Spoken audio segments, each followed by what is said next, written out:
করছেন। এই মিছিলটি সকাল 11টা বাজে শুরু হয়ে শাহবাগ হয়ে মিছিলটি শাহবাগ হয়ে মৎস্য ভবন হয়ে জাতীয় প্রেস ক্লাবের কাছে হাইকোর্টের সামনে দিয়ে কিন্তু আব্দুল গনি রুট, যেটাকে বলা হয় সচিবালয়ের সামনে রুট, সেটা দিয়ে কিন্তু এই পর্যন্ত এসেছে। এই মিছিলে ঢাকা বিশ্ববিদ্যালয় ছাড়াও কিন্তু ঢাকা কলেজ, জগন্নাথ বিশ্ববিদ্যালয়, তিতুমির কলেজ সহ রাজধানীর সরকারি বেসরকারি যে কলেজগুলো,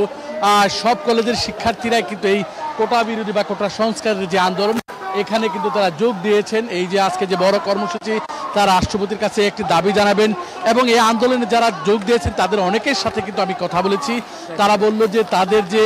এখান থেকে 10 জনের একটি প্রতিনিধি দল কিন্তু রাষ্ট্রপতির কাছে তাদের স্মারকলিপি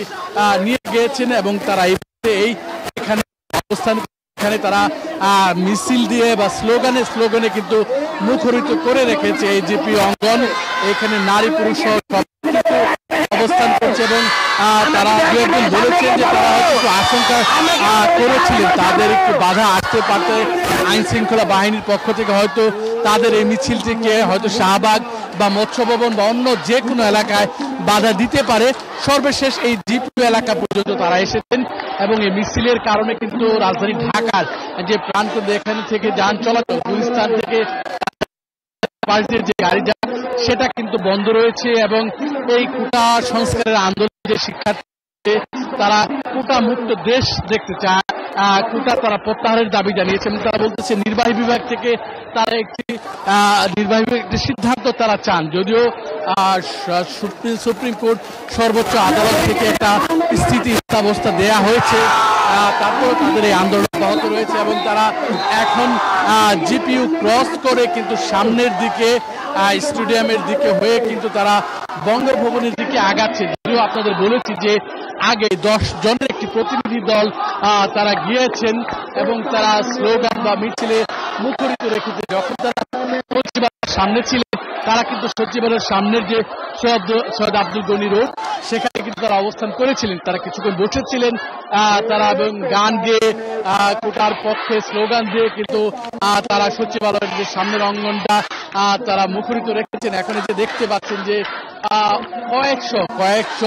নারী শিক্ষার্থীরাও কিন্তু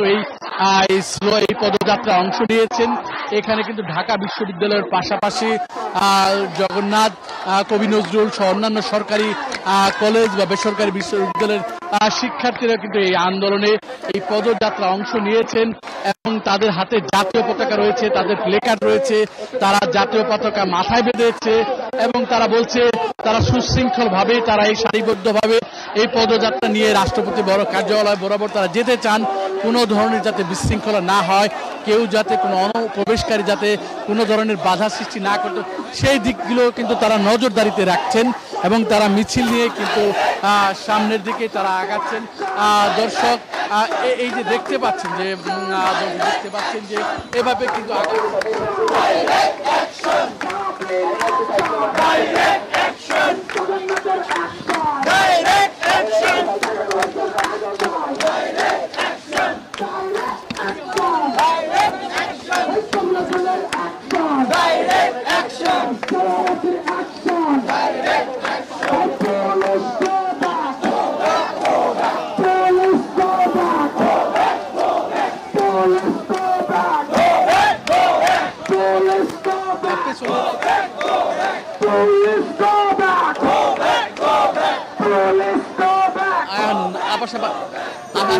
দেখতেছে ভাই, ঠিক আছে।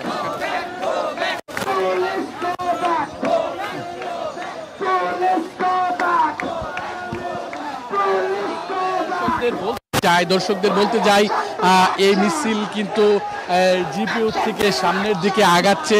এতক্ষণ স্লোগান নিয়ে নারীরা, ছেলেরা, মেয়েরা সবাই কিন্তু তাদের মিছিলের সামনের দিকে এগোচ্ছে। মিছিলটি এখন যে পদযাত্রার যে মিছিলটি এই মুহূর্তে এটি কিন্তু জিপিইউর সামনে দিয়ে আমাদের যে স্টেডিয়াম সেটা ক্রস করে বঙ্গভবনের দিকে আগাচ্ছে। যে আইন শৃঙ্খলা বাহিনীর সদস্যরা কিন্তু রয়েছে, আইন শৃঙ্খলার বাহিনীর সদস্যরা কিন্তু এই মিছিলের সাথেই রয়েছে এবং তারা তৎপর রয়েছে। তারা যদিও হার্ডলাইনে যায় নাই, কিন্তু মিছিল থেকে যাতে কোনো ধরনের বিশৃঙ্খলা, কোনো ধরনের তৎপরতা না হয় সেই দিক থেকে তারা রয়েছে এবং পুলিশের তারা কিন্তু হেলমেট আইন শৃঙ্খলা বাহিনীর সদস্য হেলমেট যে ব্লু তারা করা রয়েছে মিছিলের বাম পাশে কিন্তু আইন শৃঙ্খলার সদস্যরা রয়েছে মাইকে স্লোগান দিয়ে কিন্তু মিছিল পদযাত্রাটি সামনের দিকে অগ্রসর হচ্ছে আর মেঘলা আকাশ গরম ছিল তারপর এই মুহূর্তে আকাশ বেশ মেঘলা প্রায় 2টা বাজে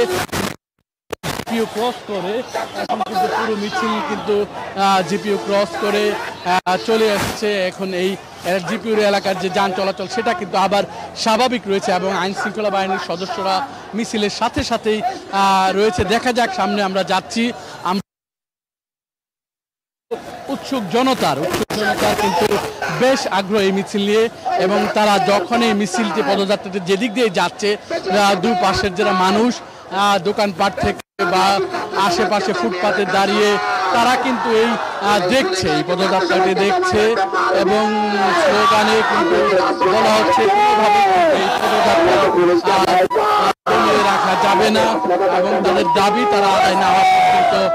মাঠে থাকবে এবং সুশৃঙ্খল ভাবেই এখন পর্যন্ত পদযাত্রার যারা ছেলে মেয়ে বা শিক্ষার্থী কোটা সংস্কারের আন্দোলনে যারা রয়েছে তারা কিন্তু সেভাবেই কিন্তু আগাচ্ছে এবং এই মুহূর্তে তারা কিন্তু মিছিলে স্লোগানে এই পদযাত্রা এলাকা মুখরিত করে রেখেছে এবং এই মুহূর্তে তারা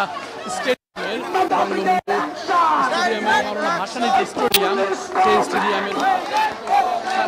তারা অবস্থান করছে এই মুহূর্তে তারা অবস্থান করছে দর্শক তারা কিন্তু মিছিলে তারা কিন্তু মুখরিত করে রেখেছে এবং নারীরা পুরুষরা আলাদা আলাদাভাবে মিছিল দর্শক আপনাদের কিন্তু দেখাচ্ছি শিক্ষার্থী যারা কোটা সংস্কার আন্দোলনের জন্য মাঠে রয়েছে যারা পদযাত্রায় যোগ দিয়েছেন তারা কিন্তু এখন এই মুহূর্তে স্লোগানে পুরো এলাকা কিন্তু মুখরিত করে রেখেছে আমরা আবার কিছুক্ষণ পরে আবার আসবো যেহেতু বেলা 2টার বাংলা বিষয় নিউজ ছিল আমরা নিউজে চলে যাব এই মুহূর্তে দর্শক আমরা আবার আসবো এই মুহূর্তে কিন্তু এই আপনার জিপিওর সামনের যে এলাকাটা বঙ্গবন্ধু এভিনিউ সেখানে কিন্তু তারা অবস্থান করছে এবং আপনাদের আগে জানিয়ে রেখেছি যে আগেই বলেছি যে এই কোটা সংস্কারের যে পদযাত্রার যে সমন্বয়কের যে দায়িত্বে যারা রয়েছেন 10 জন তারা কিন্তু বঙ্গভবনে স্মারকলিপি জমা দিতে গিয়েছেন এবং তাদের প্রতিনিধি তারা গিয়েছেন এবং এই তারা না আসা পর্যন্ত তারা এখানেই অবস্থান করবে সেই বিষয়টা কিন্তু তারা জানিয়েছে দর্শক আমরা আবার বাংলা বিষয়ের দর্শকদের লাইভে এসে আবার জানাবো এই মুহূর্তে আমি বিদায় নিচ্ছি সৈকত সাদিক।